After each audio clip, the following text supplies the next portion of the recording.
Dusk settled. Shadows stretched long and gnarled across the lonely country road. The air, thick with the smell of damp earth and dying leaves, felt heavy, almost suffocating. Ava gripped the steering wheel tighter, her heart pounding against her ribs like a trapped bird.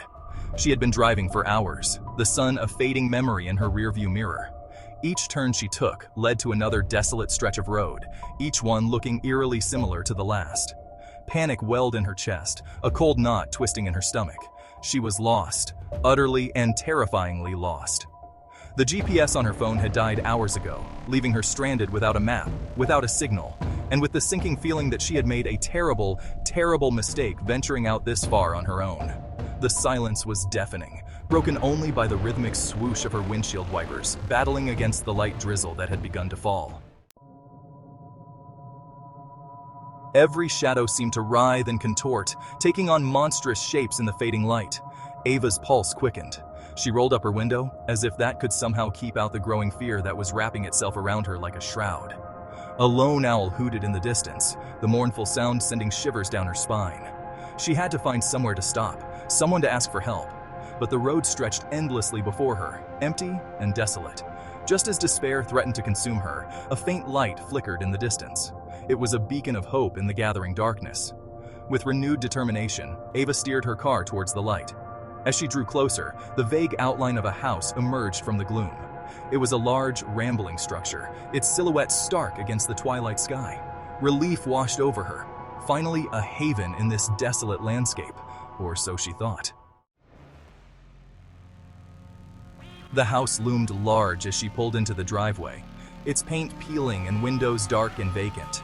An unsettling silence hung in the air, broken only by the chirping of crickets and the rustling of leaves. The light she had seen emanated from a single window on the ground floor, casting an eerie glow onto the overgrown lawn. Hesitantly, Ava stepped out of the car.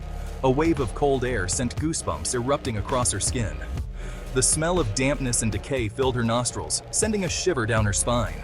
She walked towards the house, her footsteps echoing unnaturally loud in the oppressive silence. Reaching the porch, she noticed a rocking chair swaying gently back and forth, as if someone had just been sitting there. But the porch was deserted, the only sound the creaking of the chair as it moved rhythmically in the still night air. Unease pricked at Ava's skin, whispering warnings that she couldn't ignore. The woman in the shadows. Mustering her courage, Ava knocked on the weathered wooden door. The sound echoed through the house, seemingly amplified in the silence. After a moment, the door creaked open, revealing a woman standing in the shadows. Her face was obscured by the darkness, but Ava could make out a shock of white hair and eyes that glinted in the dim light. "Hello?" Ava's voice was barely a whisper, her throat constricted with a fear she couldn't quite place. "I'm lost. My car, my phone.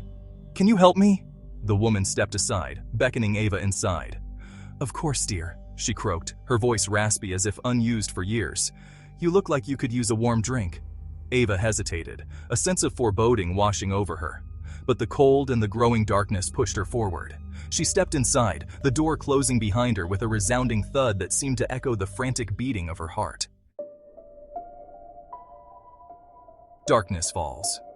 The interior of the house was dark and dusty, the air thick with the smell of mildew and something faintly sweet and metallic that made Ava's stomach churn. Cobwebs hung from every corner, and the furniture was covered in sheets, giving the room the eerie feel of a forgotten tomb. The old woman led Ava to a musty living room, where a fire crackled in the hearth, casting flickering shadows that danced on the walls. Ava sat down on the edge of a dusty couch, clutching her handbag tightly in her lap.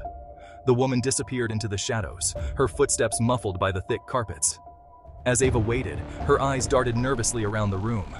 The shadows from the fire seemed to writhe and twist, taking on menacing forms that sent shivers down her spine. She felt a growing sense of unease, a certainty that something was terribly wrong. But what could she do? She was trapped, alone with this strange woman in this isolated, forgotten place. The shadows embrace. The old woman returned with a steaming mug which she handed to Ava. "Here, dear," she said. "Drink this." Ava took the mug hesitantly. The liquid inside was a murky brown color, and a strange, cloying aroma rose from it, making her stomach churn. "What is it?" she asked, her voice barely a whisper. "Just some herbal tea," the woman replied, her voice soothing, but her eyes glinting strangely in the firelight. A family recipe. Ava took a small sip, the taste unfamiliar and slightly bitter on her tongue. She felt a strange heat spread through her body, and her head began to spin. She looked up at the old woman, fear gripping her heart. The shadows on the wall behind the woman seemed to writhe and coalesce, taking on the shape of a towering, monstrous figure. The old woman smiled, her face suddenly appearing ancient and cruel in the flickering firelight. "The shadows are hungry, dear," she whispered, her voice raspy and cold. "And they always get what they want." Ava's eyes widened in terror as she realized the truth. The shadows weren't just shadows, they were alive, and they were coming for her. As darkness enveloped her, she screamed, a desperate, primal sound that was swallowed by the shadows, leaving only an eerie silence and the gentle crackling of the fire. The rocking chair on the porch swayed gently back and forth, as if welcoming the chill of the approaching night.